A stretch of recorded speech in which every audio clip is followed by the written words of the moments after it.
Welcome to Guy Aitchison's Reinventing the Tattoo, where tattoo artists, collectors, and the curious are encouraged to come share, inspire each other, learn about art, and ultimately get better tattoos. This is Tattoo Machine Madness, official episode number 2 with Tony Urbanek, and we are talking with Greg from Veritas Irons. It's going to be awesome. If you are interested in tattoo machines, then this is going to be awesome to tune into. Feel free to ask your questions in the chat room.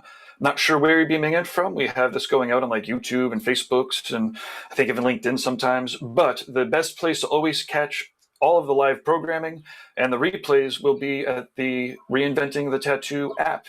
In either of the app stores, pick your poison, either Google Play or the Apple App Store. You can do a search for Reinventing the Tattoo and download it, or head straight to your browser, can go straight to community.reinventingthetattoo.com. And again, we have all sorts of replays, including lots of machine talks with Tony. And Tony also has an awesome build your own tattoo machine workshop that you can check out. It's reinventingthetattoo.com/build a tattoo machine or build your tattoo machine. If you go to courses.reinventingthetattoo.com, you'll see it right there. And it's a set of 8 webinars that you will get the ingredients and you watch, you build it yourselves with hand tools, files and whatnot. It's amazing. Okay. But either way, no matter what you're watching, whatever channel you're watching on, please tune in to the app. You could also go to the Reinventing the Tattoo YouTube channel, which is pretty new. So please give it a follow and share it with all your YouTube friends. And then we also are now up in the podcast stores. Shopify has us up right now. Apple's a little lagging behind, but if you're watching a replay, I'm sure it's up there. So podcast stores, Reinventing the Tattoo podcast. And again, that's brand new. So please share that with all your podcast loving friends. We have so many events that are in this schedule. It's hard to keep up. We recently had an archaeologist. Yesterday we had a chemist. In the future we have the Philosophy of Tattoos. There's reinventing drawing groups that happen every Sunday at 1 and every Monday at 9. Tattoo Collecting Podcast happens every Thursdays at 11. And on Mondays at noon, we have Let's Talk Tattoo with Mark Lascarbo from Needle Jig. He just did an awesome interview with Mike Chambers. You should definitely check it out. We've got 9 o'clock every Monday night. We have subscriber exercises. So if you are a Reinventing the Tattoo subscriber, that means you have access to the full canon, which is the massive course that's constantly updating. It's the book that's no longer in print. Again, guys, updating it, constantly, and it's been getting a full refresh too as we go to new technology. Anyways, if you go to courses.reinventingthetattoo.com, then you can check out the professional development section. It is well worth it. So any events that I may have missed, I apologize, but check out the event section on this community. You'll see there's tons of upcoming things to do. There's also plenty of replays. And I do want to thank our sponsors for helping make this free. So inkjetstencils.com, they have this amazing setup where you do all of your reference on your either iPad as you normally would or your computer, and then you can print it out from your printer. It's an EcoTank Epson. You put in the inks and it prints it out. It saves time, saves money, and it's actually pretty neat. A lot of people that try it out use it. They're starting to hit up the conventions again. They do the free samples there. You can get free samples through us if you contact us, but definitely check it out, inkjetstencils.com. Loose Screw Tattoo, awesome tattoo shop, Richmond, Virginia. Jesse Smith is an amazing tattooer, artist, entrepreneur, and shop owner. He's got, check this, it's like full on like health, dental, paid vacation, I think 401k options and shit. It's a wicked busy shop, so make sure that you're awesome at black and gray and color, and you want to take people that come in, give them an awesome tattoo that's above and beyond. You have a whole amazing crew to learn from. And yeah, check it out. Jesse did a full webinar too recently, and in the app. But also, you can just check out any of his videos, any of his interviews, to get an idea of what is working for him. Jesse Smith tattoos on the YouTubes will get you all the interviews, and then loosescrewtattoo.com/ just go to loosescrewtattoo.com. You'll see join the team up in the upper corner there in the navigation, and let them know that you found out about them on Reinventing. And then rawpigments.co, pigment company out of, or an ink company out of California. And they are tapped right into the places where everyone's really getting the pigments. I believe they're acrylic-free, vegan. You could check out a recent call that Lauren, who works there, put together. It's a Reinventing the Tattoo business conference call. And yeah, do a search for that. Or if you go to the Reinventing channel, then you will catch all the replays. Okay, I want to get through this. This is amazing. Thank you very much, everyone, for the support and for all of the community members that are helping with the programming, and like Tony and all the other shows that are happening. It's really awesome to, again, to have to keep chatting up everyone who's helping us out. If you check out the Equinox video, you have the opportunity to get a goodie bag for tattooers, and it's not a trick to get you to watch a really awesome time with Android Jones. You can see it kind of playing here in the background, and Aja Lu did a live soundtrack to it.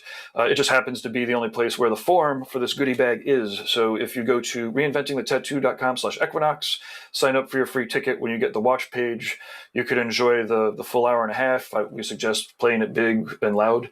But either way, you can check it out on your headphones and your iPhone too. But point is, you'll see the watch page. There's actually the full art jam, which has a guy interviewing a whole mess of amazing artists about visionary artwork and tattoos, mostly tattooers, but also some straight up visionary painters. And then if you just keep scrolling down, then you will see the goodie bag page. If you have the app, then you can go to the library videos, and the Equinox link is right there. Boom. Okay, so that's how to get the goodie bags. It's got some cartridges from Cheyenne, tattoo equipment, as well as some raw pigments and other goodies that we end up getting in there before we send them all out. If you've already filled out the form, be patient. We're putting them all together. Okay, affiliates, Fireside Tattoo Network. Check out their podcast and their YouTube channel. They're awesome. Jake's been doing shows here, and they're an awesome affiliate. The Apprenticeship Diaries, where Amy Nichols talks to all sorts of apprentices and mentors, primarily in tattoos, but also all sorts of apprentice-mentor relationships, and it's pretty awesome. I am going to get out of the way here. Please let us know how it's playing for you, where you're tuning in from. Again, share this out to your friends and family that might find it valuable. And thank you to Tony for hosting these, and Greg for beaming in. I think all the tech is working. And if you have questions or comments, leave them in the chat rooms, and I will try not to interrupt, but make sure that everybody gets talked about. Okay, take it away, Tony. Thank you. Hey, good morning, Machine Thumbs. How y'all doing today? Thanks, Gabe, for the amazing intro. I am back today for Machine Mayhem, where I will be interviewing different machine builders and artists that are masters of their craft. Today's my first one-on-one interview, and I picked a very good friend of mine. We go back pretty far. We were just talking. We both lost track of the date, somewhere around 2005-ish, back in the Ink Nation days. It's got to be before that. Yeah, before that. Yeah, it has to be. Yeah. You know. We'll figure. Yeah, we'll guess. We'll say. We could say 2000. 2000 something. How about that? Anyhow, Greg's from Mr. Blue Sky. Tattoo in Egg Harbor, New Jersey. He owns a company called Veritas Manufacturing. It used to be Veritas Machines, but it changed over about 7 years ago. Yeah, about that. When I started actually making everything, like, you know, making everything myself, you know. Right, and that's right outside Atlantic City, New Jersey. Yes. Me and Greg met several years back online, and when we were both pretty new to machine building, at least I was, and we kind of gravitated toward each other. And he has a different style, so I picked him as a nice contrast to talk about different angles, talk about life, talk about being a father, being a machine builder, running a business, being an artist, his journeys, his philosophies.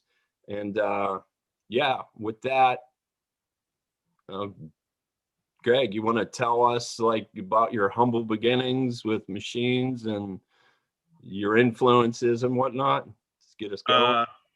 Well, I was you know, I'm from Atlantic City, New Jersey. I grew up on Georgia Avenue, in a section of the city called Ducktown.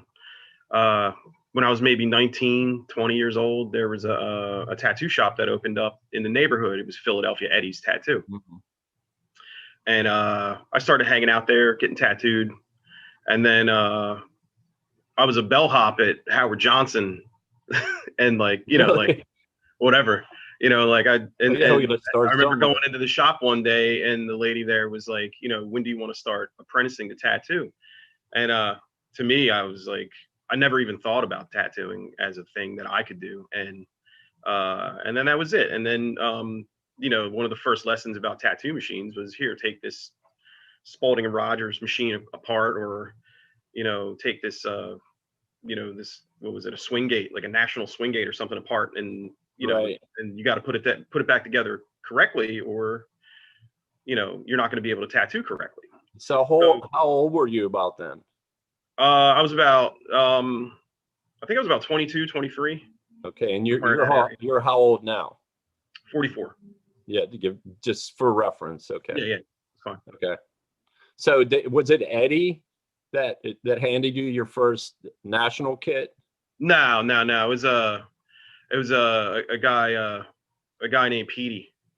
And he was Buffy Herman's boyfriend at the time. Just to fast forward just slightly, that apprenticeship didn't end well. As many apprenticeships in that shop did not end well. Right. But it was like the first thing that really sparked my interest in making tattoo machines. You're making something that makes something, and right. If you don't make them correctly, then you're not going to tattoo correctly.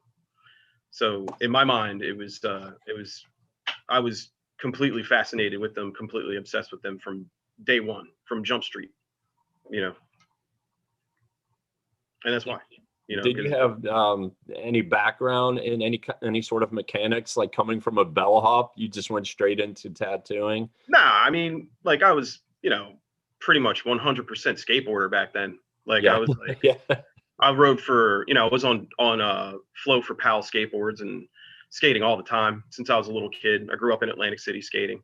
So I had very little mechanical knowledge. I mean, as far back as I can remember, I was taking stuff apart and putting it back together. Like my first guitar, I completely ruined because I took it apart and put it back together. And that's when I was like 10 years old. My dad was pretty handy. He was, he was a mechanic. He was a carpenter. You know what I mean? Like he's taking stuff apart, putting it back together. We were on the job. We were building houses and stuff. So putting things together was. It wasn't second nature to me. It was like there was a huge learning curve for me, but it was something that I wasn't unable to do. Like I was, whatever it was, putting it together, taking it apart. I was always interested in how things worked. Right. Like How It's Made is like my favorite TV show of all time. Right. Yeah. Like, every Sunday, that's like all I do is watch that. So moving forward, when did you build your first machine, handcraft, from like just scratch, or like how did your process begin? Like how did you dive in, like the obsession? So I know, like, do you have like an obsessive personality? Like once you get involved in something, like with the skateboarding or with tattooing or with machines, you just dive in full head on and just run with it? I think like what people would call obsession, I call focus. Like extremely focused on the things that I wanted to accomplish. Okay. And, so I kind of had an idea that I would, I wanted to make tattoo machines every single way that I could. So in the beginning, I guess like, all credit due to, Workhorse Irons and Soba and, all those dudes. Like I bought a kit from, like a build it yourself kit from Workhorse Irons, and it was a Soba Pilot. And I put that thing together, and it was funny because I remember the ad saying like, like skills or mojo not included or something like that. And I thought, like, like kind of cocky to say that shit. And I was like, oh, well, I'm just going to show these dudes, like whatever, like it's just like, and then like I put the thing together and like I forgot to take the enamel off the wire. I soldered it. Yeah, it's the first. So it was like the first lesson. Like, oh, you get, moment of truth. Like when you first put the clip cord in, and it's either running or it's not running. It just goes click. Yeah, the thing was not running. So it was just like, what the fuck happened? And like, I don't know how I figured out that like you have to take the enamel off, but I figured it out somehow, desoldered it, put it back together, and that thing, it ran pretty cool. But that was like the very beginning. But the first, like I went through, I mean, it was kind of a slow thing too, because I didn't have any tools. I didn't have a place to work, Right. so I was just kind of just assembling stuff and whatever. But I remember there's a dude, he used to sell stuff under, he owned like a machine shop in Morristown, New Jersey, and his name was Eddie Zoll. And Eddie Zoll had something called UMW, United Machine Works, or something like that. And Right. as far as I can tell, he had machines made. I think like Mitch Perkins, who's another tattooer here in South Jersey. He might have made some shapes and stuff for Mitch Perkins. They were fully CNC. They were made out of ductile iron. They're very nice frames. And I'm not certain, but I think maybe Schweigert had some stuff done too, or Schweigert was building on those back then. I can't confirm that, but I've seen some stuff that he built, and it was like on those Eddie Zoll frames. But that guy used to sell them on eBay for like I don't know, maybe I forgot how much, like maybe $50 or something. Yeah, I remember back in the day. Yeah. Yeah. He had like a weird looking dial thing, like a dial. He had like a walker. He had some cool stuff. But at that time, I was like fully obsessed with like Aaron Kane and like Biomech and stuff. So Right. I'm like shredding these frames, like shredding them with a Dremel, like completely destroying frames. And I made a bunch of those and sold them, and they were good because they were frames that were pre-made and stuff like that. I'm using coil cores from well-known sources and stuff like that. Like, Sure. you're sourcing your stuff from people that you're just building machines, but the aspiration to build machines and sell them was like a big deal for me. You see like these dudes, Seth Safari, BJ Johnson, Aaron Kane, they like pulled all their resources and made, one of the biggest, tattoo machine companies in history, if not the biggest. And when you see that stuff, it's like, I'm not a hater. I take notes, so I'm trying to move forward doing that in my own little way. But I was very insecure about it too. Like, you're making machines, and if they don't work, then you're a terrible machine builder. Am I right? So it's, that was kind of the beginning, is just doing that. But as far as like making my own stuff, I think it was around 2006 or 7. I stumbled upon some little website called eMachine Shop, and they had, CAD software. It was very simple to use, very easy to use, and I made a bunch of parts. And in the software, there was a little price function where you could get a price and get stuff sent out, and they'll take your design when it's finished and correct, and they'll send you back parts, for whatever fee. So I had a bunch of shit lasered. I had no idea what I was doing. And then, a couple weeks later, all this stuff arrives, and I have no idea. Yeah, that's not one of the first ones, but that's very close. That's when I was like, figuring out stuff, lasering stuff. And it was fun. And it was fun because it was like, I'm making stuff that's like my stuff, Yeah, look at like the slotted holes for like adjustment, because I didn't know shit. We're still trying to figure out geometry and. Yeah. I'm trying. I didn't have a jig. Those are MIG welded with like, like one of those welding magnets. Yeah, right. It's like insane. Like I had no idea what I was doing. And this is before we actually met making these things. Right. That's like one of the first incarnations of those machines. What's a solid machine? I mean, for your first, I don't know, what would this be? This is like probably those ones right there, because I think I made different ones that were like that, like the same shape but like updated. Those are probably the second run of things that I had lasered. These are different. And of course, like I had no way to like mill out, a coil deck. So making a tube vise to a coil deck, I thought it would be a good idea to have, this little standalone part that would act as the tube vise, and then just weld it on. Right. And it's the method that I use to this day. And I've never really seen too many people doing that. Maybe, I don't know. It's just something I'm so familiar. Like, I could like make a solid piece and then mill it down. I have the capability to do it now, but it's how I've been doing it for all this time. So that's the way I still run it.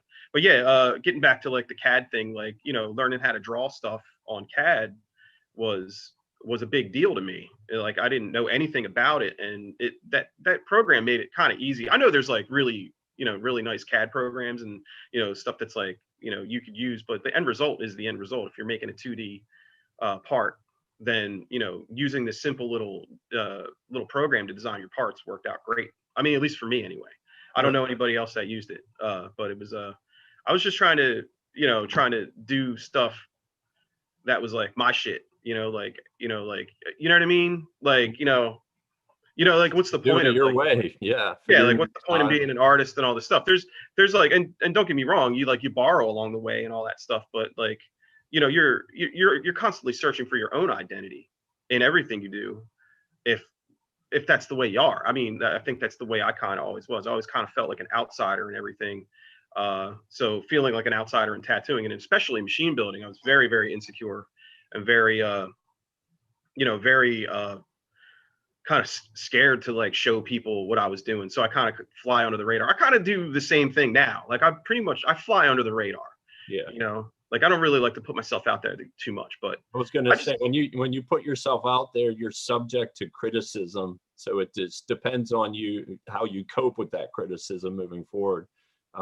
Yeah, I think at first I was like real kind of bugged out about being criticized, but now like I embrace it. Like I really don't have a problem with somebody saying, oh, you should do this, or maybe you did this wrong or something like that. I think it all comes with maturity and like growing up. And I mean, like when you're some 4-year punk ass tattooer, like of course you're gonna be like, fuck you, guy, but now it's like I can see like like when you're speaking to somebody who has more experience than you, and they're speaking from their heart and they're telling you something that you need to hear, the best possible thing you could do is open your ears and listen.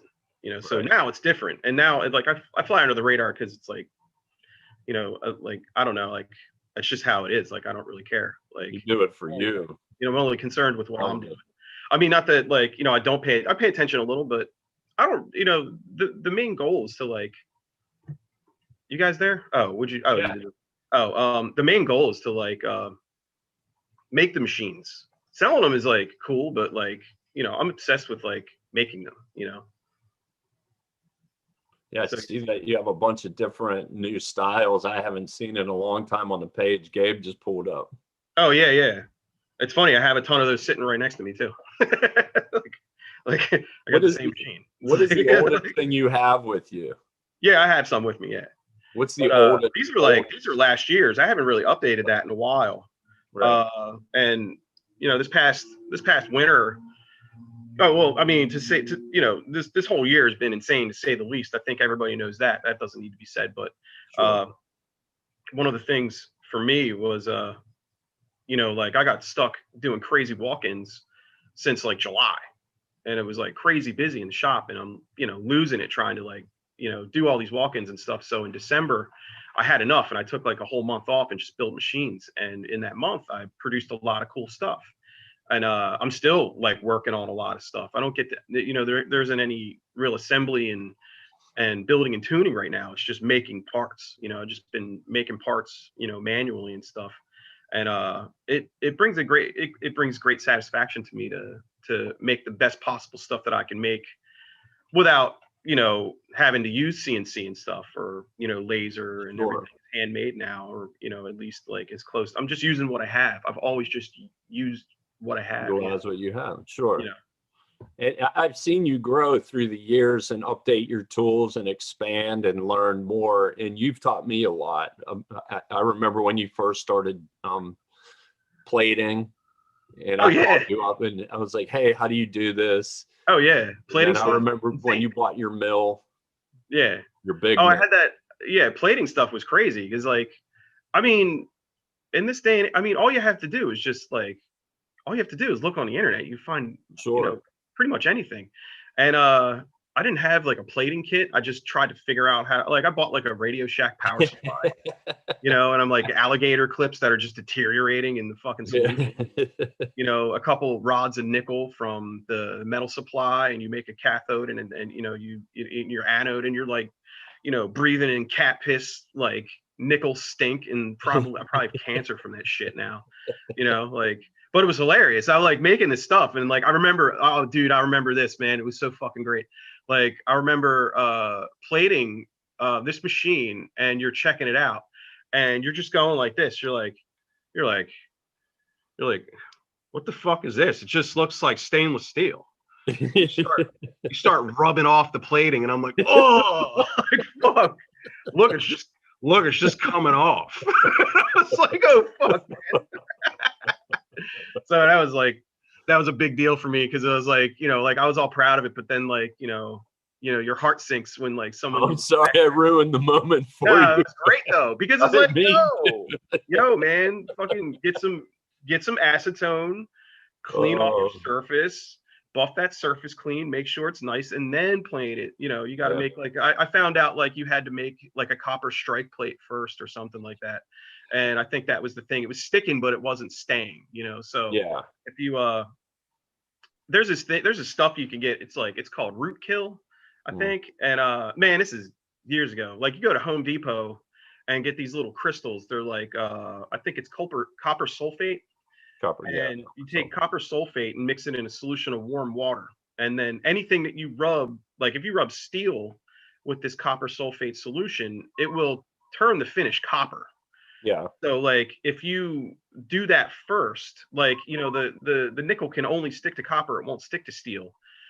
So, and there's other factors that come into play that I never really got to like do. There's like the temperature of the solution, all this stuff. But I didn't know that like you had to, copper basically, rub the whole thing with copper so that it'll stick to the copper. So a lot of that stuff was like falling apart. I guarantee you there's machines out there that just look like total shit now. Just rub them all off and all, like rub the plating right off. There's people that gives it a cool look though. Oh yeah, I mean, yeah, but it's not my intention was to make it nice and clean and cool looking. But it's funny that like, I mean, you think about all this stuff that you tried and failed at, and like failure is your true master. Like if you try to do stuff and it doesn't work out, you could quit, or you just keep going and trying to figure it out. And that's kind of how I rolled. Like I was like, I'm just gonna keep trying to figure it out. Right. Oh yeah, there's a bunch of videos, and I don't think there's only been like 2 finished machines this whole year. It's just making stuff like. So talk about this video you got going on. I see you're making a dial. Okay, so I'm making like kind of a dial and a J-frame sorted together. Now these are stacked plates, so you can make multiples, right?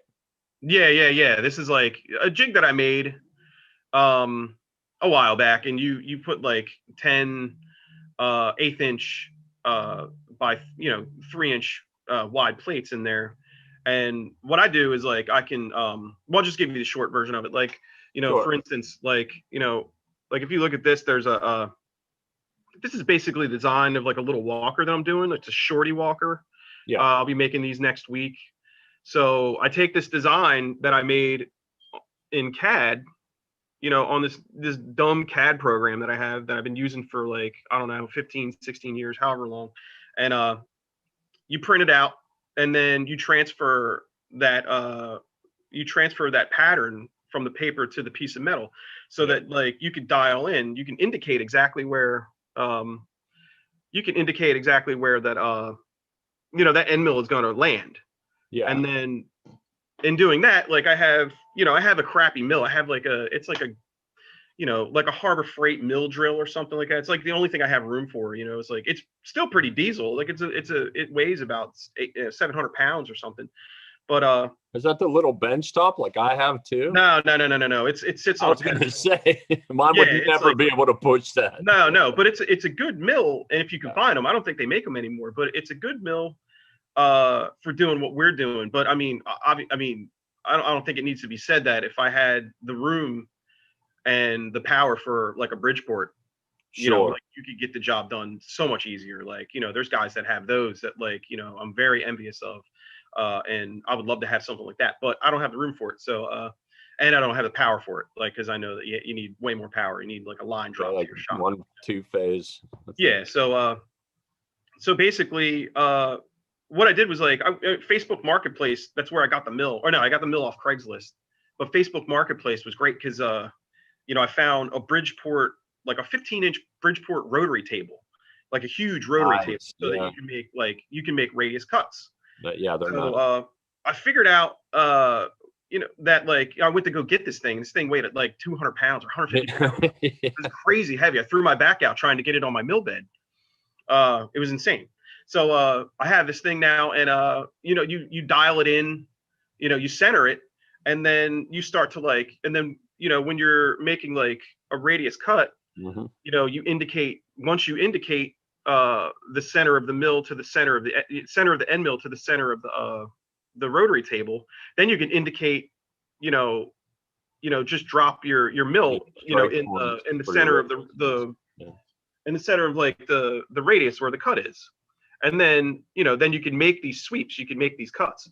I feel like it's like it's almost like if like Amish people had like electricity, like that's how I'm rolling. I mean, you know what I mean? Like, you know what I mean? Like it's like so basic, but it's so Yeah. fun to figure No, out. it Like, makes sense.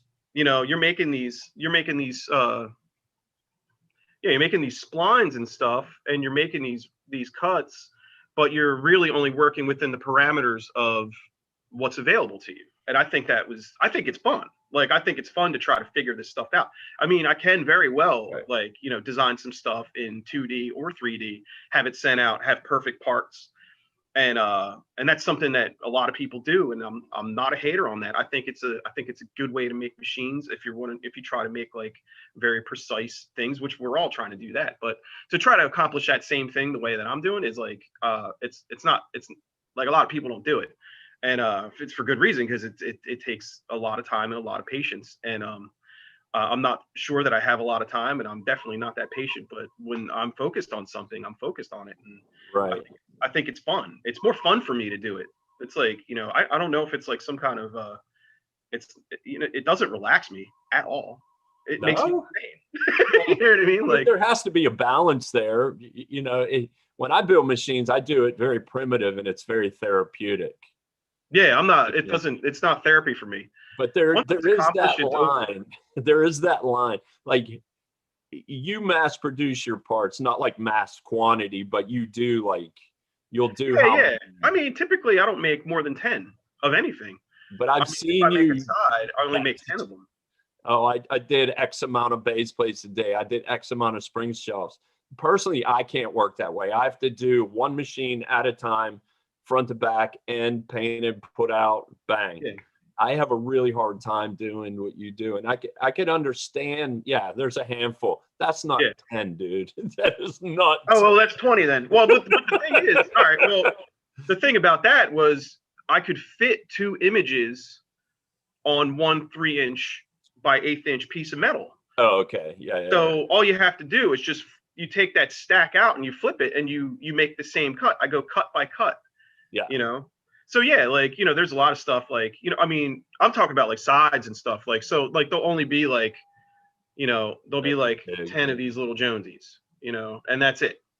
Maybe like I made that'll like, be it for the run, there'll or be 8 steel, and like I made like 2 brass, so there'll be like a couple brass, but if you see a machine that I made, there's like, there might be some that there's more than 10, but it's not too many shapes, right. and plus, like, I don't want to like order 50 of one side, you know what I mean? Like, it's like I make stuff. An idea pops in my head, and I'm like, all right, well, I'm immediately going to my crummy laptop. You just trying make to it. figure it out, trying to figure out a shape, and then I'm gonna cut it. I'm gonna spend like my whole day cutting these 10 pieces. Yeah. Like, it's not something I'm just like, oh, I'm gonna whack this out in an hour. Yeah. Like I'm sitting No. at a lathe making like, making coil cores. Yeah. And making, making binding posts and stuff, and you're sitting there all day, man. It's not like, you're sitting there and the lathe is doing it for you. You know what I mean? No, but it's I like, understand. Yeah, it's a process. I mean, like, I don't know, maybe like running a marathon is therapeutic to some people, but it seems like it's a pain in the ass to me. Like, that's how I feel. Like, I'm like, running this marathon. I don't know why.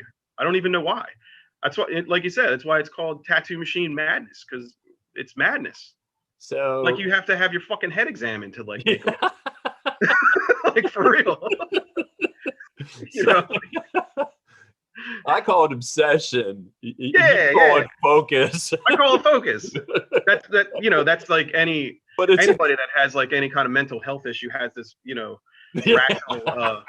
rational explanation for the way that they're doing it. They're like their method. Oh, it's focus. Like, yeah, okay. You're just fucking crazy. I feel crazy. Well, yeah, It's that great about though. sums it up in a nutshell. I find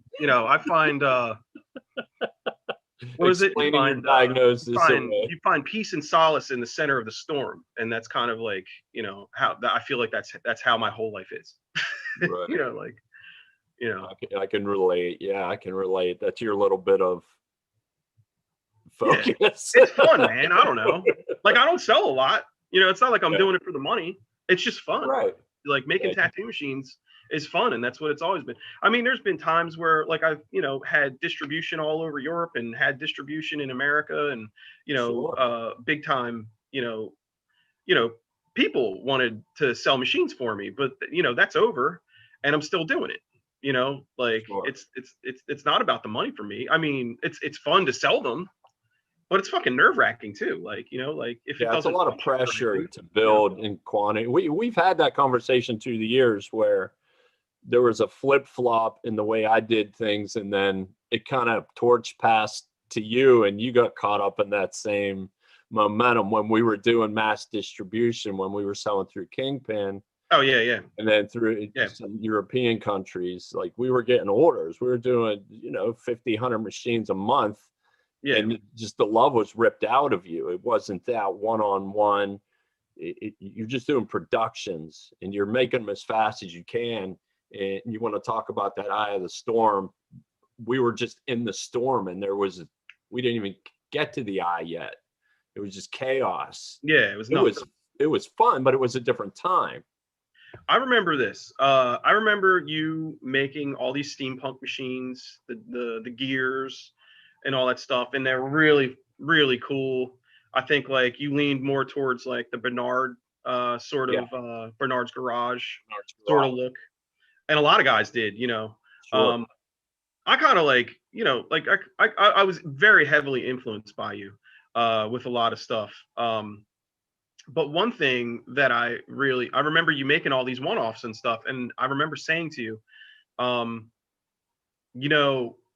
really like making like production runs of stuff.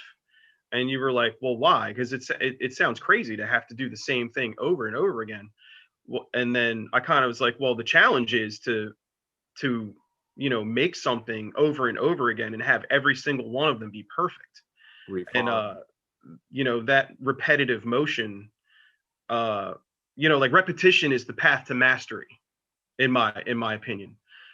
So like for me to keep making these machines over and over, making the same thing over and over, it just meant that I was, trying to attain perfection, even though like we all understand that like perfection is just an illusion.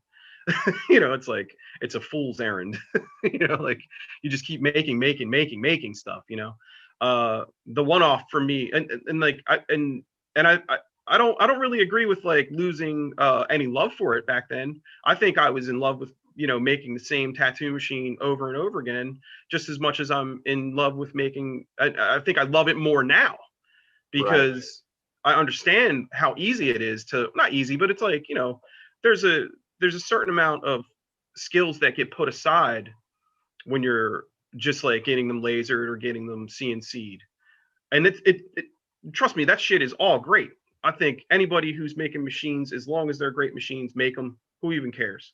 Do what you got to do. But to me, like I really, you have to love it now. Like there's no other, there's no other option to like make them. Anybody making them handmade knows that like, it's a lot of work, and to me, it's like, I might have better things to do, but I'd rather just be doing this. It's fun. I know, like I might go back to like making stuff laser cut again, or making it using CNC or fully CNC milled frames, or production runs of coil cores armature bars, all the like major components, binding posts. I might go back to that. Who knows? But for now, this is what I enjoy doing. And like, I'm not, I'm not real, it's like, I'm not real concerned about like what's going on. I'm only concerned with like, making my machines the best way that I can make them. Sure. Yeah, and it shows in everything that you do. And it, like I said, I've seen the way you've evolved and changed your styles and your approaches and how you've developed your skills through the years. And it's amazing. Refined. Refined. Yeah, that's refine. That's what my mentor always told me. Yeah, very polished. And you're always polishing. And I see that in your work. Now, one of the machines that I thought was, it was really, I grew up appreciating like exotic woods and fine woods and craftsmanship with woods. And I think that plays out into the materials as well, different materials like steel, brass, whatever. And I love the incorporation of different techniques. Like Ernie Della Peruto he was amazing with that, like bringing the wood into the metal, almost like knife working. I think he was one of the first guys doing that. It was mind blowing the way he would roll those pins together and whatnot. Right. And then you came out with this one machine, and it was like an interlay. Oh yeah, the dovetail thing. Dovetail. Yeah. Which I thought for the time was like that was it, man. I was like, this guy's like, he's got something going on, because I haven't seen anybody do that with steel, let alone a tattoo machine. So I was blown away by the craftsmanship here, and you could see the dovetails. Yeah, where he puzzled everything in. Well, they say necessity is the mother of invention, and the reason for the dovetails is because I had no idea how to make a jig. Like, there's no tattoo machine guys around me. There's nobody showing me the right or wrong way to do it. So now, did you make these, or were these CNC through? Oh no, they were definitely lasered. Yeah, they were lasered with 2D. I designed. You laid it all out, and yeah, and it's like there's something like you don't really, there's no like prototype or anything. It's just like you're just you're ordering 50 of these things and hoping they all work. Hoping they work. I'm trying to find a year on these. I don't think you're taking a big gamble, I don't think you put a year on these ones. 2010 or 11? Yeah. 10 or 11, I think. And there was ones before those too. You were the first guy doing this. Oh yeah. You were definitely the first guy doing this. Hold on now. I was the first one to do that, but I definitely borrowed that like interlocking thing. I think Soba, BJ Soba Johnson, that cat had he had this machine called the Arrow or something like that. And if you look at like that one, that's kind of like, it's like a, it's a combination between a Walker and a Jonesy. Like it's got those Jonesy binding posts. Okay. Or any of them. Like you could see how they interlock and the binding posts are on the side. Like you could see that one little tab that goes in between those binding posts. And I thought it was crazy how perfectly that little tab fit between the two binding posts. And then I feel like that machine was like a bolt up frame, so I got to give props to that guy, because that was like that little spark that, ignited this thing that made me like, want to do that way, that design and stuff. And I ran with that for like a minute, and then, and I thought it was cool, and I sold a bunch of them, and they were great. They're good, solid machines. But like, again, like I didn't know shit about having a jig and like, making sure that like my fixture was correct before I welded it and all this stuff. Yeah, I was trying to find one. Parts interlocked together, and the frame was its own jig. That was the idea, right. But there were many like, I had to weld that frame from the inside. It was right. I had been TIG welding for like a little while, and it was a lot easier than MIG welding to me. I was never really good at brazing. So, I had to build, it's like you make this thing that's its own fixture, but then you have to build a fixture to build this thing. Yeah. So it was like that was like the first jig or fixture that I had to make was for those dovetail frames. And it was because, the look of the dovetails on the outside, it's like, you know, they interlock together. It's on the outside of the frame. Yeah, you don't want to. So I'm like, well, you can't weld the outside because it'll look stupid. Yeah. You know, like to have this like wonderful, you know, interlocking thing and like have it look cool and then weld over it is dumb. So I had to weld it from the inside. You know what I mean? So I had to, like, I make these things and, like, you know, hindsight's 2020, but like, you know, you're not thinking about like, oh, I'll just weld these things up, no big deal. And you know, I had to make this like fixture to weld them from the inside. And that was a complete and total pain in the fucking ass. You know what I mean? But like, that's how you learn. Yeah. You know? And the thing that broke the spell on the dovetail thing was I must have gone out to a meeting of the Marked, and I met Tim Azinger. He was super nice. He's a great friend to this day. Love that dude. Yep. Meeting of the Marked was certainly one of the absolute best tattoo shows in the country at that point. Yeah, that's for people that don't know, that's the iconic like conventions, like convention. You know, 25, 26, 27 years old. See, every big name dude knows about, every person worth their salt knows about 1992 was the first one. It was so good. And you know, I met Tim and I hung out with you. We went to breakfast, and then we went to your shop, and we went in the basement, and there's parts and shit scattered everywhere, and I was like, this is like, right. You know, this is exactly how I want to be living. Parts and shit scattered everywhere. And if you look in my shop now, that's exactly how it is. It's controlled chaos, I guess. Yeah, which is another, like, you know, another device you could use to say that like you're a hoarder. Like, to avoid saying it. Like, oh, it's controlled chaos. No, dude, you're a fucking hoarder. Get rid of some shit and clean up a little bit. You got metal chips that are like ankle deep in this motherfucker. Explaining away mental disorders once again. Thank exactly. You, anyhow, we went in there. That's and not I remember you showing me a very simple way to make a jig. Mm-hmm. And you said, never show anybody this. Mm-hmm. Never. And I think I showed maybe one person. And in that time, I've seen people make that same jig and post it on the internet countless times. You know, just giving it away. But I mean, it was that one jig, the 2 coil cores and the 2 A bars. That's simple. So simple. And like, it's the method that I use to this day. And once I learned that, there was no need for the dovetail. Right. That's why I was like, all right, that's over. You know, like, dovetail shit is over. I'm doing this now. And I think I just went shopping in your basement, and I took a bunch of, like, you had all these beefy J frames and you know, all these rod, like so much fucking sick, like laser cut Rogers. You know, sides and bars, cores, plates, and all this shit. And I was just like, I remember looking at you, and I'm like, I'm just taking these. And you looked at me like, dude, like, you can't take all. I'm like, I'm taking it. Like, these are mine now. And I was like, these are mine. I'm taking these. And then I think I made like this huge J frame. I wish I still had it here. I have it somewhere. Huge, beefy, crazy J frame with this long geometry. Yeah, crazy long A bar, slappy as fuck. And I made one of those things, and it was like my daily shader. It had pink foil coils. I remember that. It was like, they're like real hot pink. And it was like a oil blackened frame. And I wish I had a picture of it. Maybe if I find it, I'll post it on my Instagram or something. But that thing slapped so hard, like, holy shit, man. And then and that was it. That was it for me. And like, I was like, that's it for the dovetail thing. And I started cutting stuff for a while. I was cutting frames and like cutting sides anyway, and trying to make some handmade stuff. It was tough though. I only had a drill press. You know, and like, you know, like a crappy bandsaw that I still use to this day.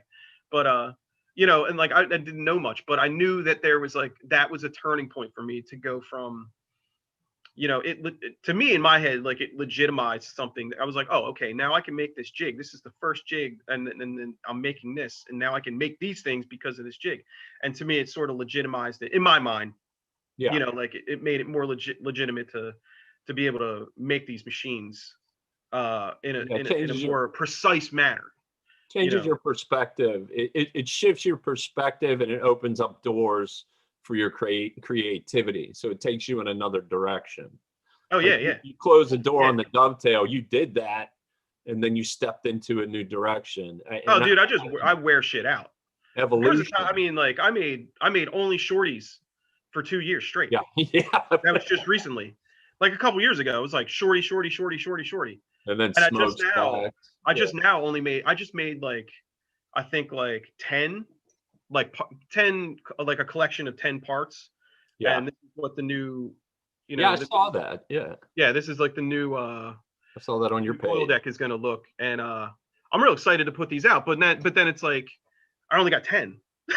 It's like, that sucks. I wish I had more. But you have the formula, so if you want to do 10 more. Yeah, if I want to do 10 more, then I have a jig for drilling out. Okay. So question, why not 12? Where does it end? Some people say a dozen, some people say 13. Well, let's put it this way. Like the end mills that I use, I can only get 10. Okay, so I can only get that's 10 the reason. Because I hear you say 10 because a lot. if I had an end mill that was rigid enough, that was like a foot long, I'd make a foot, like a whole foot of, like, I'd just keep you plunge every it. cut is like a 1/16 of an inch deep. Right. The depth is only, you can't cut too much far, because you're plunging and you're plunging. Yeah. So it's like you can only cut like a 1/16 of an inch. And besides that, it's like, like, do I really want like, 100 of these Jonesies? I'm not going to make all these. I'm probably going to make 2 out of the 10, but it's good. You'll make all 10. You have to make all no. I'm sorry. Yeah, but I have I'm making 3 different shorty sides. Right. So that's 3 of each and then a bonus one. 30. Yeah. So it's like, so I have, at the end of this little batch, I'll have, 30 shorty sides. Yeah. 6 of which will be brass. And then I'll have to break out the oxyacetylene to make a couple of, brass and steel or something like that. But yeah, but getting back to that, well, why not 12? Well, that's kind of like where I'm at, is like, well, if you're set up and you can make 10, well, everything's set up, you can make 20. Yeah. But 20 is a pretty low number. Let's kick it to 30, just in case some of them don't work out. Yeah. But while we're there, why don't we just make 50? So I, made 50 coil decks, like in December, something like that. I'm like, oh, well, I have, and then I had a bunch of parts from last year that were, if you look down the center profile of a tattoo machine, if you're looking down the center of it, like this way, like these guys, this is an old bulldog, older bulldog, and these are like an inch wide, all told, side plate to the inside of the frame. They're an inch. And then I started thinking, well, I have all these parts, I can make these machines, but I really wanted to slim up the profile. Yeah. So I shaved like 1/8 of an inch off and then had to basically start over. So all the parts that I could have used from last year are now old and they're just sitting there, and I'm making new stuff. And that's kind of how I always roll. I'm like, oh man, I found a little improvement. I just throw out everything that I was just doing, Wow. And so I started from scratch again. Yeah. It's fun. I don't know, it's fun to me. You think of something, you figure it out, and then a week later it's made and it's in your hand. How can it be better than that? Waiting on lead times is a fucking drag. You know what I mean? Working with machine shops, yeah. Oh yeah, it's a full on casting. drag, Have you done any casting? Pardon me? Have you done any casting? Oh no, that's the next. I would love to do that. I know that you've always you've told me about making boards and stuff like that, and that's something I'm very much interested in. A buddy of mine that I, Facebook buddy, Joe McVeigh. I guess he's more known as Crazy Joe. I think he's in just outside of Chicago or something like that. This guy does he's one of the only people I know that's doing investment casting all by himself, and they're incredible. He makes Jonesies, and he makes bulldogs, and he's making the wax. He's dipping it in the ceramic solution. He's going for it. Stuff like that is and he's been doing that for years, and nobody I know is even interested in doing that themselves. It's such an insane process. It takes so many resources to be able to accomplish making like a brass, tattoo machine, and then, taking that and then machining it, Yeah. so there's like, you're making like, process. yeah, in Sandcast, like, you gotta like, you gotta mill off draft angles and all that stuff. Yeah. And it's such a crazy process that like, kind of stuck, not stuck, but like, this is like the thing that I'm trying to master is this prefab sort of way to do things. And then once that's done, that's like, it's just like, a right turn, like, and I'll, maybe make some cast stuff just Yeah. just as another thing to do. Yeah. I would love to do that. I would love, like I said, like we discussed me coming out to Pittsburgh, and like, you have like a little setup, and then maybe we can try doing it, Yeah. I mean, it's like, it's never going to work, the first time you try, No, but it's so fun to try. yeah. And then you might get it down a little bit, and, and there's, but that's what's so sick about tattoo machines is like, there's so many ways to make them. And like, there's so many people making them, and they're making really, really fucking cool stuff. Like, there's a lot of guys making like really awesome stuff, no matter how they're making it. And, I don't, like I said, I'm not a hater. I take notes, and I'm looking at all this awesome stuff, and I'm like, yo, man, I want to make some awesome stuff too. Like, yo, like, what's up? Let's get some, like, let's get this shit. Let's make some machines. I'm super excited. I'm like just as excited about making tattoo machines today that I was, taking that machine apart and fucking up a tattoo with it because I put it back together wrong. Like, I'm just as excited about it. So I'm trying to think here. Where are you at now with your process of machine building, and like, let's say, balancing the tattoo shop and balancing your life? Like, do you have pretty good balance at this point in your life? Yeah, I mean, as balanced as anybody else at this point, but I just look at it like it's not many things, it's all one thing. Right. Tattooing is the same as tattoo machines, is the same as painting, is the same as, having a daughter, being a husband, being a business owner, trying to be a good leader, like things like that. Like, those things are all important. And like, I mean, of course there's like, things that I would definitely put in front of tattoo machines, but there's just, like, my whole life is just one thing. I don't really think of it as a separate thing. It's all the same to me. Like, tattooing is like, tattooing is like the actual act of tattooing. There's, painting flash, and there's tattoo machines. Those are the three things that I love. And then there's secondary things like, the customers, the people come in and they want tattoos. Like, you treat them with respect. You do a good tattoo on them, no matter what it is. They hold their phone up at you and they want to get tattooed, and that's what they want. And to me, it's like I provide a service, and that service involves being nice and, being courteous. And those things are important too. Sure. And just like other things, like being, trying to be a good shop owner, try not to be a fucking asshole to the people that work here.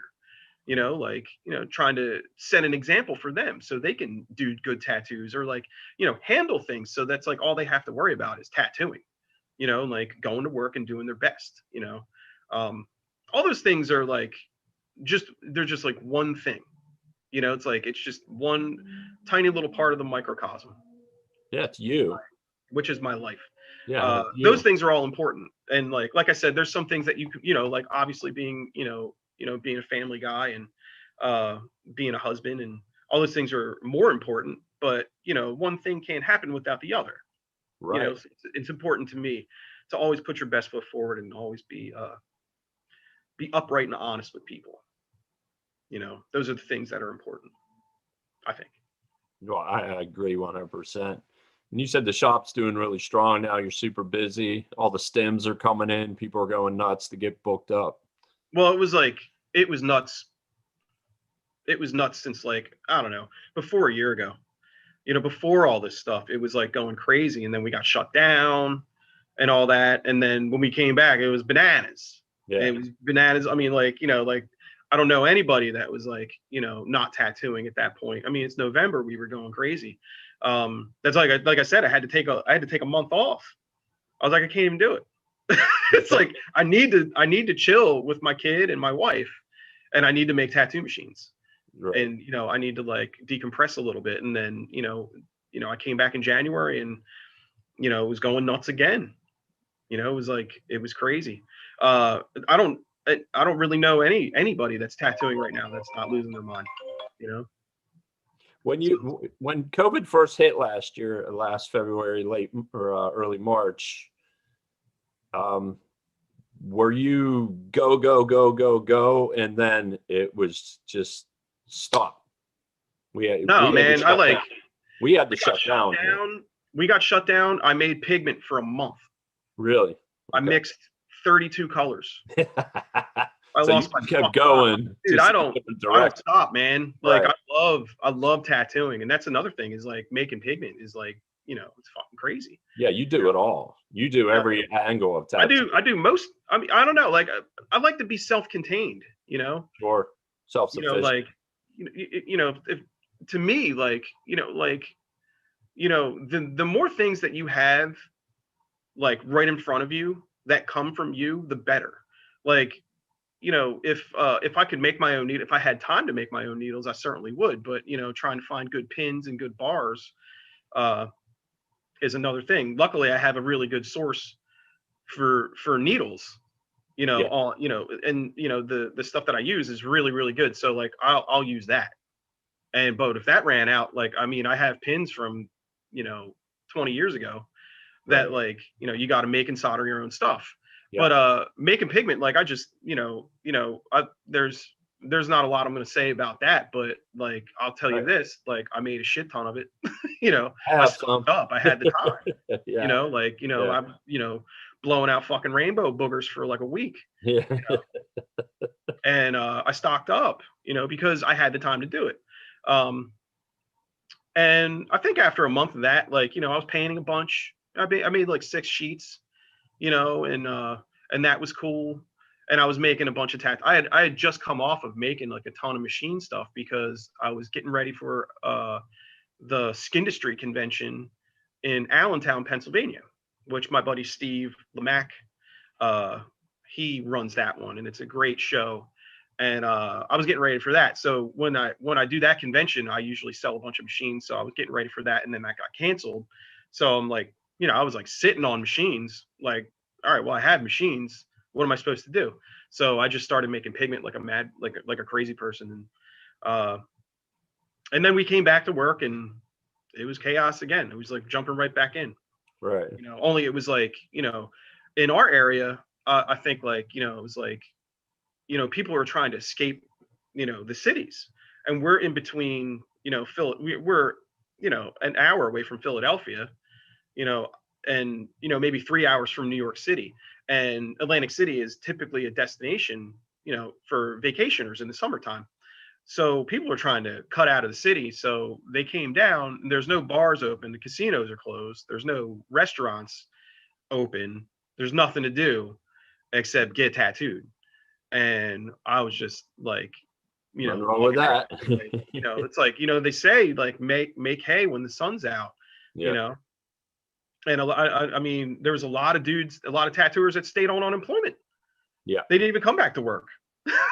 Like, it was nuts. So there was like a demand, but not like it couldn't be fulfilled because a lot of guys stayed out and a lot of shops were closed.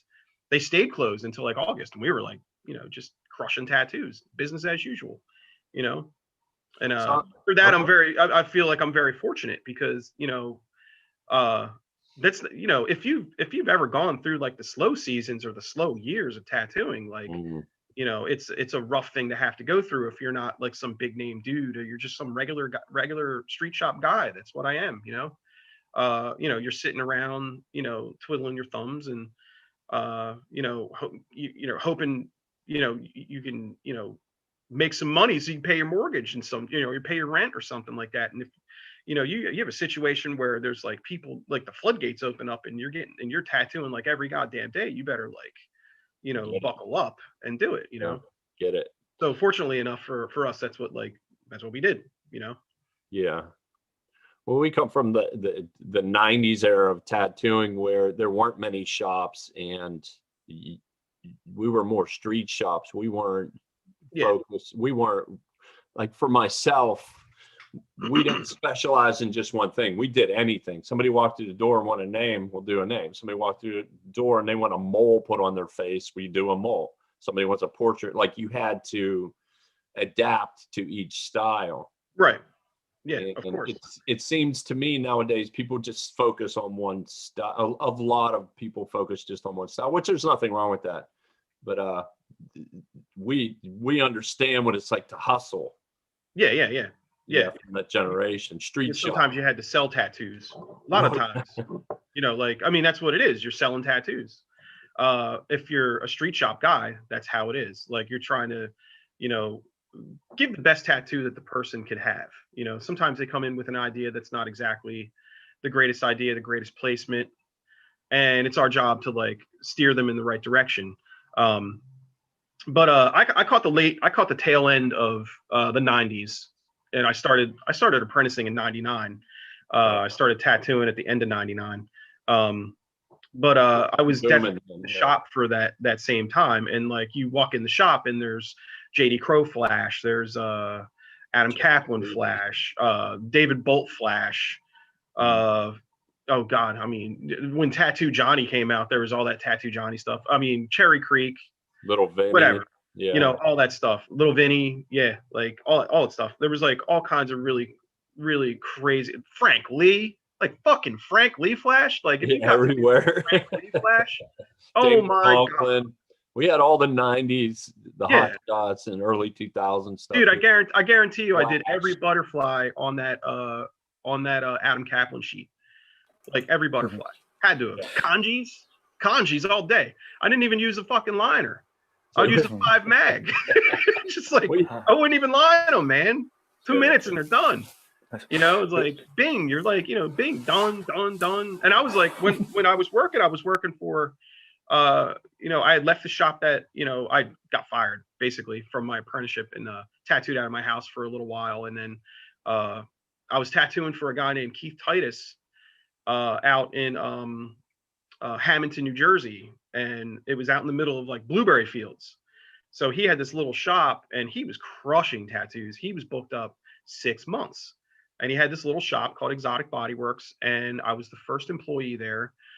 Fresh out of my house, I went and like auditioned for him and probably did this terrible fucking tattoo.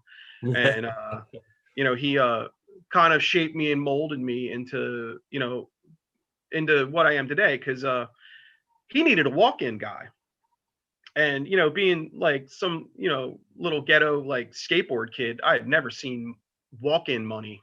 Like, I never made tattoo money before. Right. So to me, I was like, the more walk-ins I do, the more money I make. So I'm like losing it, like doing like flash all day long. And he's over here doing like sleeves of Biomex stuff, back pieces of Biomex stuff, huge tattoos. He was like, at that point, he had won like all these awards and stuff. And I think he won awards when like awards really meant something, like he's winning awards at conventions that were like, legit, like you're actually being judged by your peers. Yeah. And he's a great dude. I mean, he's still in business to this day. Over in Hamilton, and that guy, because he had such a crazy waiting list, he was booked up for 6 months. That like I was the only dude doing walk-ins for like a 15-mile radius, right. For like years.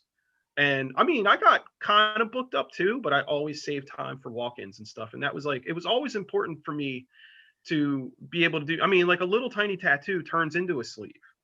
And like, and, sure. You do like a small tattoo on something and next thing you know, you're doing like their whole back, or something like that. And he was like really influential for me because the Biomech thing was so fucking crazy and nobody did it, like nobody in our area really did it. So I learned how to, kind of visually or mentally map out how to make an arm of Biomech, and this is years and years ago, but like I really don't do that stuff anymore. But I consider one of your Biomech pieces on my wall. Oh yeah, you have a painting. Yeah. I did it for a long time and it was really cool. I was real into like Aaron Kane and Guy, of course. There it is. Yeah, there it is. Yeah, I'm trying to get the light off. It's like 2007 2008, something like that. It's like a whole arm study. Yeah, that stuff is rad, man. I like, to this day, I love biomech stuff, and I owe a lot to like that style, because it taught me how to focus and really try to like finish things. But at the end of the day, you're starting all these giant biomech pieces on people that, run out of money and can't come back. So I think, like, for me to advance as a tattooer, I started doing more Coleman style tattoos. And I kind of, took it back to basics and started doing more Sailor Jerry, more Coleman style stuff. And really focused on my efforts on completing like one like small piece at a time. And because like you have a portfolio full of half done tattoos, it doesn't look too good, so like having a portfolio full of finished tattoos, even though they're smaller, I think was like it worked to my benefit, because you saw like what you could do. But getting back to Keith, like, and walk-ins and stuff like that, yeah, it was just insane, because like nobody else was doing them. And I think it really set the tone for my tattooing today. And you know I do a lot of big work now, but and I'm I book up like the middle of the week for bigger stuff, but I always have time Friday and Saturday for walk-ins. I don't schedule anything. um and it's important to be able to do both, I think. And it's okay that like people want to specialize in one thing. It's cool, because like really focusing and honing your skills on one thing is great. But like you said, we came up at a time where that just was unheard of. There wasn't the amount of tattoo shops. I did so much black and gray. What I don't think I would consider it realism, but like I would do a lot of illustrative black and gray back in the day. And now I don't have to, because there's dudes that do that shit, like smoking that stuff, like, and I'm like, just go see Carlos Lopez at Fat Cats in Atlantic City. He's fucking awesome at it. And like, it's, to me, it hurts my brain to look at that stuff, because it's so good. I'd much rather, like, people come into me and I'm like, oh, get an eagle, get a panther head, get a dagger. Those are my favorite things. So Get you're more of a sorry, traditionalist. Tony. Yeah, what's up? Our time is shortening, but I did want to catch up. One person was asking about tattoo conventions, and maybe, I don't know if you each want to relay your first tattoo convention story, or maybe your first interesting tattoo convention story. And then we are gonna. This is going awesome, but we're gonna have to leave. We're gonna have to leave them wanting more, because yeah, like I said. But this is awesome. This is great. So the interesting tattoo convention story as far as machines or chaos. Your pick. You want to go first, Greg, or you? Because I got a lot. I don't really know, man. I don't know. There's certainly been a lot of really good shows over the years. I think the first show that I ever did was Drawing the Wild Card. It's now called the Atlantic City Tattoo Expo. And that show was put on by my good friend John Henderson and Mark Fairchild. And I think the first time they had it was maybe 2004 at the Atlantic City Convention Center. And Keith, my old boss, he got a booth, but we were supposed to get a double booth. But I guess they got their wires crossed, and we ended up having this booth off to the side. It was near like the main stage or something.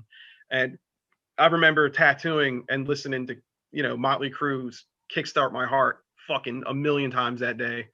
And to this day, I can't stand that song. Yeah. The only thing that I remember was like, this monitor speaker fucking blasting Kickstart My Heart every 20 minutes.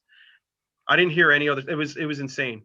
And I think that was a cool show. There was certainly a lot of good, really good guys that I met at that show. And I was at a point where I was like very immature in like my tattooing and in life, and probably made a drunken spectacle of myself, possibly, maybe, who knows. Sounds about but I mean, right. like, it was very easy to do that in that sort of environment. Like you're hanging out, being a complete fucking dodo bird outside your element, and it's like, very easy to like lose your mind in places like that. That's my first convention story. Big up to Keith, big up to John Henderson and Mark Fairchild. I think Terry Manning had something to do with that one also in the very beginning. But they run a great show to this day. They're making that show happen again at the Hard Rock Casino in Atlantic City in November sometime. If you're in Atlantic City around that time, it's like the beginning of November. It's a very, very good show. I'm very excited to see it at the Hard Rock this year. It's a new venue for them, and they certainly put a lot of work into making a very, very cool show for people. So check that out. Yeah, you go. I know you got you got a better story than just Kickstarter. It depends what kind of story they're all looking for. I got tons of stories. Hey, I traveled with Skyver for a decade, so I have some. Dude, Skyver. Let me tell you something. Stories. Don't ever hit that. Don't ever hit that deer antler that he has. No, I don't do any of that. Or do. I don't do any of that anyhow. So many crazy space stories came out of that deer antler. One of my favorite stories is about 1994. There was a show. It was Lexington, Kentucky. It was Bo Dean. He did. I forget the name of the show, but I went there with Jungle Jimmy, who's from Jersey. Oh yeah. I know Jim. Yeah, we worked in Wildwood together. I met a dude named Shaky James. He was from Albuquerque, New Mexico there. And we did this show, and we were Eastern boys, and they didn't really take to the biomech and stuff we were doing. Everything was pretty traditional down there. Yeah. And it was just back in our heyday. I figure I was about 24 years old. I'm 51 now. And I used to drink and party, and I did all that stuff. I don't do any of that anymore, by the way. But we got all hammered up. And we decided after the floor closed, and these were back when conventions were wild, like the boombox battles and the loud music, and everybody's fucking naked, and it's just insanity. It was just a party. We would just wreck hotel rooms and just be idiots. We were kids. We thought we were rock stars back then. But we ended up stealing the piano from the bar. There was about 8 of us. We put it on the elevator and took it up to the 3rd floor, rolled it down the hallway.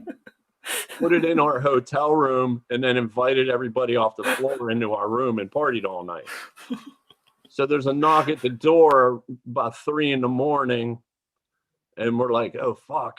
They know we stole the piano. So everybody lines up in front of this piano, and we open the door, and there's security's like, hey, somebody said there's piano music coming out of this room. Do you guys have a piano in here? And everybody's standing lined up in front of it so you can't see it. And we're like, no, there's no piano in here, dude. We don't know what you're talking about. And he's like, oh, okay, later. Shuts the door. And we're like, oh, shit, what are we going to do? Awesome. And Necro Mike and his wife had a room down the hallway about 8 doors down. We're blitzed. We rolled a piano out and just slammed it in front of their door and took off. And you could see, as we're jumping into the room, we look back and their door is opening and someone's peeking out like, what the fuck is this piano doing in front of my room? So that's one of the funnier stories. That is awesome. A way better story than Kickstart Your Heart blaring every 20 minutes. So now that precedent has been set, Tony, you want to tell us about your tattoo convention, and then we'll close out the show? Yeah, we just confirmed the dates. Me and Elizabeth actually... I don't have the dates here, but it's the last weekend in July of 2022. It's the Rubber City. It's going to be the first. It was the Rubber City Tattoo Convention in downtown Akron at the John S. Knight Convention Center. And that should be a good time. It's going to be the first one. It would have been the third one. We had it scheduled for 2020, but then COVID hit. So it kind of threw a loop in things. And it should be interesting. We're gonna vamp all the socials and the websites in the next couple months here and get things rolling again. I know, Gabe, you're coming out. You're gonna be doing seminars. Hopefully we can get Greg out there too. Awesome. Yeah, I'm wicked excited. I've got everything already planned. We already had all the descriptions. It's like one of the few times I got all the descriptions and shit ahead of time because you were, or maybe it was your partner that was leaning on me. I was like, okay. Yeah, and, she's good at what she does, man. She's a PR girl. She's awesome. And people will know that if they try to steal the pianos, they'll be secured for a reason. Well, I might just have free pianos there, so people would just take them up to the room. Actually, the hotel that it's in is beautiful. It was all just redone. But we'll get that, and we'll check all that info out as soon as we can. if anybody's looking to contact me, I am at T Urbanek Machines on Instagram or Tony Urbanek on Instagram. Greg is Veritas MFG. Is it at Greg Veritas MFG? Where can people contact you, Greg? If they want machines or tattoos. You can hit me up on Instagram. My Instagram is just Veritas MFG. That's the easiest way to get a hold of me. Is that you want some machines? I make a machine. No big whoop. You got any last words for inspiring machine builders? Yeah, with wisdom. I don't know, man. Like, work with what you have first. If you have an old Spalding frame or an old National frame, an old Papillon frame, like anything really, even an old Chinese frame, like, make some stuff, put it together, make a line with it. Watch how bad it is. Look at how terrible your shit's coming out, and then make improvements and make it look cool. That's what I did. Like, put that shit together, tattoo some stuff. It's like very simple. That's the only way you're going to get good at it. I mean, I'm not the best at it, but I work on it. You keep going. Refine. That's what my mentor told me. You know who Awesome. that is? Focus. Focus. Not obsession. Focus. Well, this is pretty awesome. Definitely appreciate everybody's time. So let's see. So Patrick Coste says, thank you guys. I think he's up in Canada. We've got SJ says, this was so awesome to listen in on. She kind of wants to steal a piano now. Haha, just kidding. Thanks for sharing. You definitely have to be, because as we know, all the FBI has to do is type in stolen piano. They're going to listen to all of the conversations that have happened anywhere in the universe about stolen pianos, and all of a sudden facial recognition software. So no more piano stealing from here on out. We have to come up with other alternative activities. So thanks again. If people are watching on the YouTubes, go check out the podcast. If you're listening on the podcast, go check out the YouTubes, check out these fellas. And then, now's the time to wave into the camera.